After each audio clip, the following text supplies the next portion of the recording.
Genetic engineering is essentially the manipulation of organism genome by artificial means.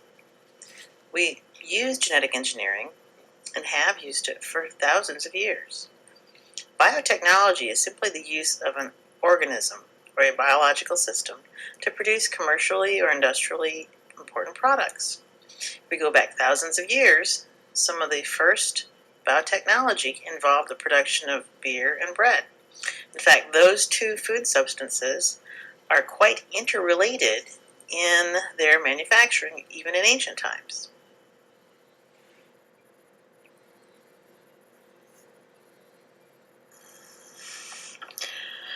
Genetic engineering in nature has been occurring for billions of years. The mechanism of evolution can demonstrate some of this genetic engineering. Evolution is simply a mechanism through which we see the evidence of mutations that allow for changes or diversity in organisms, and we will see with those kinds of changes greater successful reproduction or unique adaptations to their environment. Those processes where we are sort of selecting out organisms that are better suited or better adapted to changes in their environment based on mutations that have changed or occurred is often one way that we see natural selection, which is part of the process or mechanism of evolution. Now, when human beings started to manipulate their own environment tens of thousands of years ago, they would deliberately perform what's called artificial selection.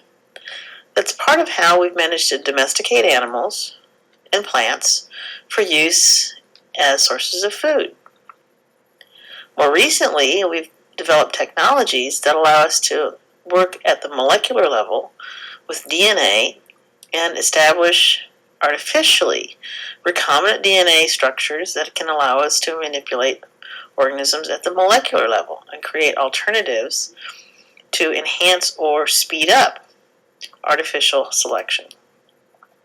Now, if we look at prokaryotic sources of genetic engineering, prokaryotes have been essentially altering or changing genes by mechanisms of lateral gene transfer. There are three types of lateral gene transfer, which simply means exchanging of genetic material from one bacterium to another through essentially asexual means. And those three mechanisms of the way that prokaryotes can exchange genetic information or genes or pieces of DNA are transformation, transduction, and conjugation. Now we'll describe those three mechanisms in greater detail in the next few slides, but please make sure for the next exam that you're able to distinguish those three different mechanisms of gene transfer in prokaryotes: transformation, transduction, and conjugation. Lateral gene transfer is also called horizontal gene transfer.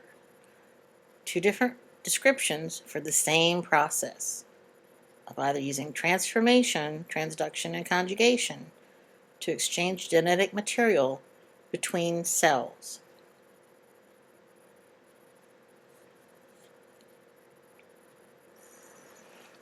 Natural selection, as we mentioned just a minute ago, is one way that organisms with different characteristics, sometimes fairly unique or even subtle, are able to adapt and interact with different organisms a little bit differently than, let's say, their ancestors did.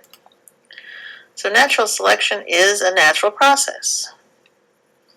The alternatives and the possible combinations or new combinations of DNA and genes that give organisms unique or new characteristics.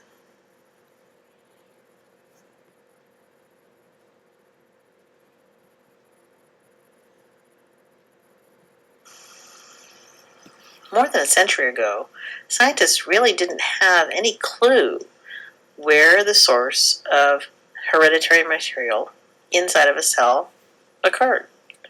In fact, in the mid-19th century, around 1840, 1850, a few scientists were the first to actually see chromosomes in the nuclei of plant cells. And then, of course, we're able to see similar types of structures in animal cells a few decades later. Now, with special stains, you can color bits and pieces of chromosomes, and some areas of the chromosomes will stain differently than others, so you have sort of banding patterns, which are illustrated on this image on this slide. We have chromosomes from 4 different species: Homo sapiens, which are humans; Pan troglodytes, which are chimpanzees; gorilla, which are gorillas; and Pongo pygmaeus, which are orangutans. If you take a look at the chromosomal banding patterns of these 4 different primates, you'll see some areas that are very similar. Well, this led scientists to wonder, why were there similarities, and of course, was there any kind of genetic relatedness or homology or similarity? If we take a look now at the top illustration, where we have the aligned DNA sequences, by the time we get to the 20th century, we now have technology that can determine not only the chromosomal banding pattern, but also now the nucleotide sequences. And of course, by now, we know that genes are composed of DNA, and that the hereditary material of cells is primarily found in either the nucleoid of prokaryotes or the nucleus of eukaryotes. Again, take a look at the nucleotide sequences of humans, chimpanzees, gorillas, and orangutans. You'll see fairly similar patterns or sequences of these nucleotides in these 4 aligned DNA sequences from these 4 different species. These are examples of what we call DNA homology or similarity. DNA homology certainly suggests that there are some common factors or common biochemical features found in all 4 distinct species.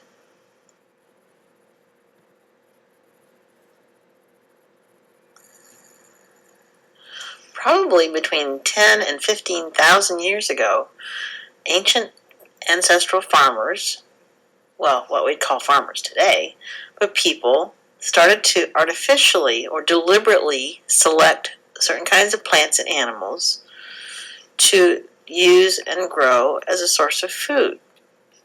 This is a form of artificial selection, working with natural selection. Nature would provide certain different types of alternative or adapted species, and then human beings saw the unique advantage of some of these characteristics. For example, wild wheat, when it becomes mature, the seeds drop to the ground so that wild wheat reseeds itself. The type of wheat that we use nowadays, that's domesticated wheat for making, let's say, bread, actually allows the ripened seeds or kernels of wheat to remain on the stalks so we can harvest it. At some point, probably between 10 and 15,000 years ago, human beings noticed there were a few probably example types of wheat plants that had some of these unique characteristics. Definitely not nearly as sophisticated as the wheat we're using today, but enough so not all of the seeds fell to the ground and could be collected or harvested and then ground up for making food. This is a combination of natural and artificial selection, and again, a type of genetic engineering, though not at the molecular level. Instead, we're using whole organisms and relying on the natural process or the regular process of reproduction, going from one generation to the next.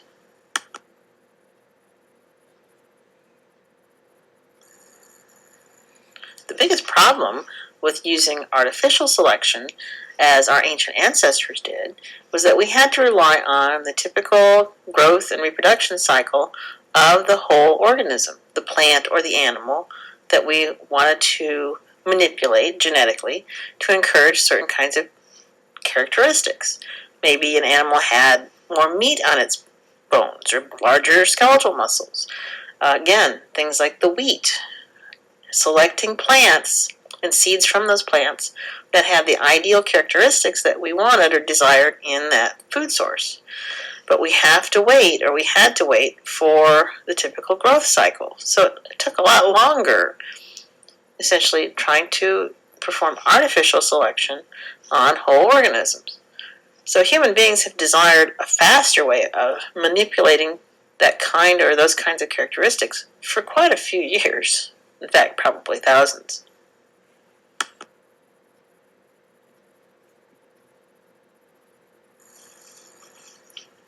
Now, nature has been performing recombinant DNA technology for billions of years. We're going to find that in prokaryotes, we can easily cut and splice genes together between different types of species of bacteria, viral DNA with bacterial DNA.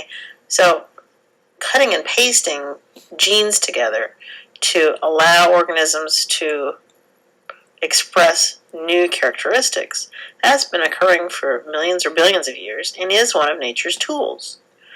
Now, scientists quickly discovered when we see these naturally occurring processes, wouldn't it be great if we could do this artificially and speed up the process of artificial selection?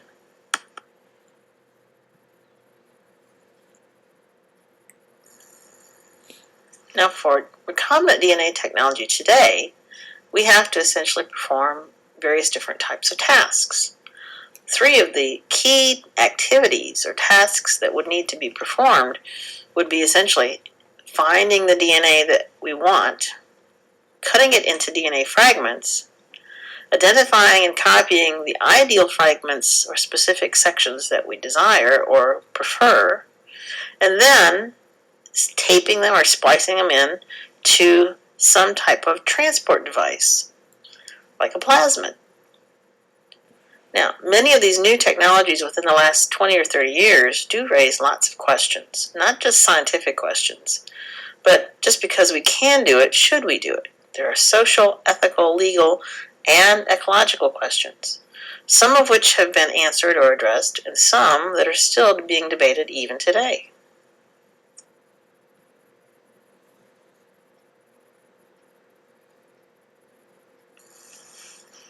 Farmers have been deliberately, artificially manipulating the genetic makeup of an organism, plant or animal, in vivo for thousands of years. A modern application of this similar type of procedure, only under artificial conditions, not using a whole organism, plant or animal, those in vitro techniques allow us to, again, artificially select for unique characteristics, only this time with more deliberation or possibly more precision. The kinds of animals or plants that result from that type of artificial selection using in vitro techniques or the more modern technologies, those kinds of plants and animals are called transgenic, where we've specifically selected out unique genes to splice into pre-existing or already existing plants and animals. So transgenic, we use in vitro techniques to recombine or introduce new genetic material.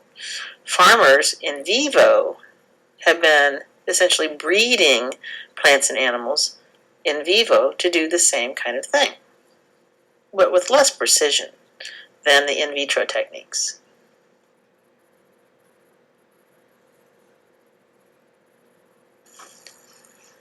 Now, there are a huge arsenal of tools that we will need to perform in vitro artificial selection or genetic engineering. We will need vectors or transport devices for bits and pieces of DNA. And for those types of materials or those types of transport devices, we're going to look into lateral gene transfer mechanisms of prokaryotes. All 3 mechanisms, transformation, transduction, and conjugation, have various ways that prokaryotes have been using for billions of years to transfer genes or genetic material from one organism or one cell to another.